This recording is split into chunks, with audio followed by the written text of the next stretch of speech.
ಪರಿಮಿತಿಯೊಳಗೆ arrest ಮಾಡೋದಕ್ಕೆ ನನ್ನ ಅನುಮತಿಯನ್ನು ಪಡೆದಿದ್ರಾ?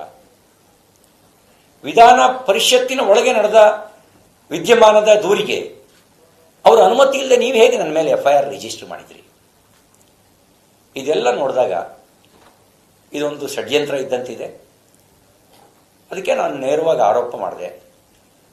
ಉಪ ಮುಖ್ಯಮಂತ್ರಿ DK ಶಿವಕುಮಾರ್ ಅವರು ಮತ್ತು ಸಚಿವೆ ಲಕ್ಷ್ಮೀ ಹೆಬ್ಬಾಳ್ಕರ್ ಅವರು ಏನೋ ಷಡ್ಯಂತ್ರ ನಡೆಸಿದ್ದಾರೆ ಅಂತಕ್ಕಂಥ ಆರೋಪವನ್ನು ನಾನು ಮಾಡಿದೆ. ನನಗೀಗಲೂ ನನಗೆ ಜೀವ ಬೆದರಿಕೆ ಇದೆ.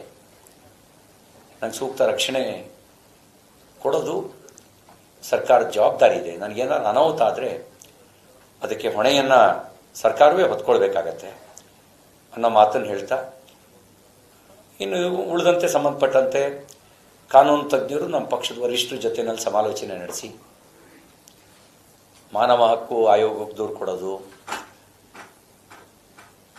ನಮ್ಮ FIR ಅನ್ನು ರಿಜಿಸ್ಟರ್ ಮಾಡದೇ ಇದ್ದವ್ರ ಮೇಲೆ ಕ್ರಮ ತಗೊಳ್ಬೇಕು. ಅವರು ಯಾಕೆ ರಿಜಿಸ್ಟರ್ ಮಾಡಿಲ್ಲ, ಅವ್ರ ಮೇಲೆ ಯಾಕೆ ಕ್ರಮ ತಗೊಂಡಿಲ್ಲ? ಅವ್ರು ಸಸ್ಪೆಂಡ್ ಮಾಡಿ. ನೀವು ರಿಜಿಸ್ಟರ್ ಮಾಡದೇ ಇದ್ದವ್ರ ಮೇಲೆ ಯಾಕೆ ವಿಧಾನಸೌಧದ ಮೇಲೆ ವಿಧಾನ ಮಂಡಲದಲ್ಲಿ ನಮ್ಮ ಮೇಲೆ ದೌರ್ಜನ್ಯ ಮಾಡಿದವ್ರನ್ನ ಬಿಟ್ಟು ಕಳಿಸಿದ್ರಿ? ಅಂದರೆ ನನ್ನ ಮೇಲೆ ಕೊಲೆ ಮಾಡೋದಕ್ಕೆ ಬರೋದು ನಿಮ್ಮ ದೃಷ್ಟಿಯಲ್ಲಿ ಅಪರಾಧ ಅಲ್ವಾ? ಅವ್ರು ಲಕ್ಷ್ಮೀ ಹೆಬ್ಬಾಳ್ಕರ್ ಅವರು PA ಅಂತ ಬಿಟ್ರ ಅಥವಾ ಅವರು ಕಾಂಗ್ರೆಸ್ ಕಾರ್ಯಕರ್ತರು ಅಂತ ಬಿಟ್ರ? ಇದಾದ ನಂತರ ನಾನು ವಿವಿಧ ನಾಯಕರುಗಳ ಹೇಳಿಕೆಯನ್ನು ನಾನು ಗಮನಿಸಿದೆ. ಮಾನ್ಯ ಮುಖ್ಯಮಂತ್ರಿಗಳ ಹೇಳಿಕೆಯನ್ನು ನಾನು ಗಮನಿಸಿದೆ. ಮುಖ್ಯಮಂತ್ರಿಗಳು ಹೇಳಿದ್ದಾರೆ, ಅವ್ರ ರಕ್ಷಣೆಗಾಗಿಯೇ ನಾವು ರಾತ್ರಿ ಇಡೀ 10-12 ಗಂಟೆಗಳ ಕಾಲ ಸುತ್ತುವರಿಸ್ತು ಅಂತ. ನಾನು ಮಾನ್ಯ ಸಿದ್ದರಾಮಯ್ಯನವರಿಂದ ಈ ಥರದ ನಿರೀಕ್ಷೆ ಮಾಡಿರಲಿಲ್ಲ. ನನ್ನ ರಕ್ಷಣೆಯನ್ನು ನೀವು ಒಂದು ಜಾಗದಲ್ಲಿ ಇಟ್ಟು ಕೊಡೋಕ್ಕಾಗಲ್ಲ ಅಂದರೆ ನೀವಿನ್ಯಾರು ರಕ್ಷಣೆ ಕೊಡ್ತೀರಿ? ನಾನು ಹೊರಗಡೆ ಇದ್ದೀನಿ, ಹಾಗಾದ್ರೆ ನನ್ನ ರಕ್ಷಣೆ ಎಲ್ಲಿದೆ? ಈಗ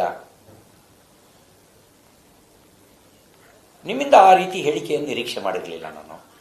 ನೀವು ಕಾನೂನು ತಜ್ಞರು, ನೋಟಿಸ್ ಕೊಡದಲ್ಲೇ ಅರೆಸ್ಟ್ ಮಾಡೋದನ್ನು ನೀವು ಸಮರ್ಥನೆ ಮಾಡ್ಕೊಳ್ತೀರಾ?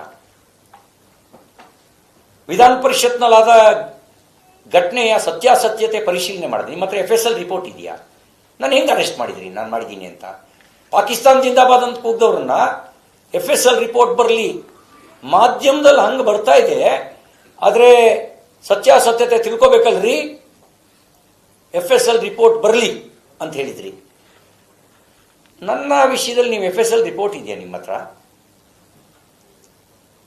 ಮತ್ತೆ ನಿಮ್ಮ ನಡವಳಿಕೆ ಹೇಗಿದೆ ಅಂದರೆ, ಅತ್ಯಾಚಾರ ಮಾಡಿದ ದೂರು ದಾಖಲಾಗಿದೆ ನಿಮ್ಮ ಶಾಸಕರ ಮೇಲೆ, ನಿಮ್ಮ ಮಾಜಿ ಸಚಿವರುಗಳ ಮೇಲೆ. ಇವತ್ತಿನವರೆಗೂ ನೀವು ಅವ್ರ ಮೇಲೆ FIR ದಾಖಲಿಸಿ ಅರೆಸ್ಟ್ ಮಾಡಲಿಲ್ಲ. ನನ್ನನ್ನು ಅರೆಸ್ಟ್ ಮಾಡಿದ್ರಿ. ಹಾಗಿದ್ರೆ ನಿಮ್ಮ ಉದ್ದೇಶ ಏನಿತ್ತು? ಮುಖ್ಯಮಂತ್ರಿಗಳು ಕಾನೂನು ತಜ್ಞರಾಗಿ ನೀವು ಆ ರೀತಿ ಹೇಳಿದ್ದು ದುರದೃಷ್ಟಕರ. ಇನ್ನು ಬೆಳಗಾವಿನ ಕಮಿಷನರು ಅವ್ರ ನಡೆ ನಿಗೂಢವಾಗಿತ್ತು, ಭೀಮಾಶಂಕರ್ ನಡೆ ನಿಗೂಢವಾಗಿತ್ತು, ನನ್ನ ಜೊತೆ ಯಾರು ಅಧಿಕಾರಿಗಳಿದ್ರು ಅವ್ರ ನಡೆ ನಿಗೂಢವಾಗಿತ್ತು. ಪೊಲೀಸ್ ಅಧಿಕಾರಿಗಳು ನನ್ನ ಮೇಲೆ ದೌರ್ಜನ್ಯ ಆಗಿದೆ, ಮಾನವ ಹಕ್ಕಿನ ಉಲ್ಲಂಘನೆ ಆಗಿದೆ. ಇವರೆಲ್ಲರ ಕಾಲ್ ರೆಕಾರ್ಡನ್ನು ಪರಿಶೀಲನೆ ಮಾಡಬೇಕು, ನ್ಯಾಯಾಂಗ ತನಿಖೆ ಆಗಬೇಕು. ನ್ಯಾಯಾಂಗ ತನಿಖೆಯಾಗಿ ಯಾರ ಜೊತೆ ಇವರು ಮಾತಾಡ್ತಿದ್ರು? ಮುಖ್ಯಮಂತ್ರಿಗಳು ಡೈರೆಕ್ಷನ್ ಕೊಡ್ತಿದ್ರು, ಉಪಮುಖ್ಯಮಂತ್ರಿಗಳು ಡೈರೆಕ್ಷನ್ ಕೊಡ್ತಿದ್ರು, ಸ್ವತಃ ಸಚಿವೆ ಶ್ರೀಮತಿ ಲಕ್ಷ್ಮೀ ಹೆಬ್ಬಾಳ್ಕರ್ ಅವರು ಡೈರೆಕ್ಷನ್ ಕೊಡ್ತಿದ್ರು, ಅಥವಾ ಹಿರಿಯ ಪೊಲೀಸ್ ಅಧಿಕಾರಿಗಳು ನಾವೆಲ್ಲ ನೋಡ್ಕೊಳ್ತೀವಿ ಬಿಡಿ ಸಾರ್ ಅಂತ ಹೇಳಿ ಡೈರೆಕ್ಷನ್ ಕೊಡ್ತಾ ಇದ್ರು? ಇದು ನ್ಯಾಯಾಂಗ ತನಿಖೆ ಆಗಬೇಕು. ಅವರ ಖಾಸಗಿ ಫೋನು, ಅಫಿಷಿಯಲ್ ಫೋನು, ಎರಡರ ಕಾಲ್ ರೆಕಾರ್ಡು ಕೂಡ ತನಿಖೆ ಆಗಬೇಕು.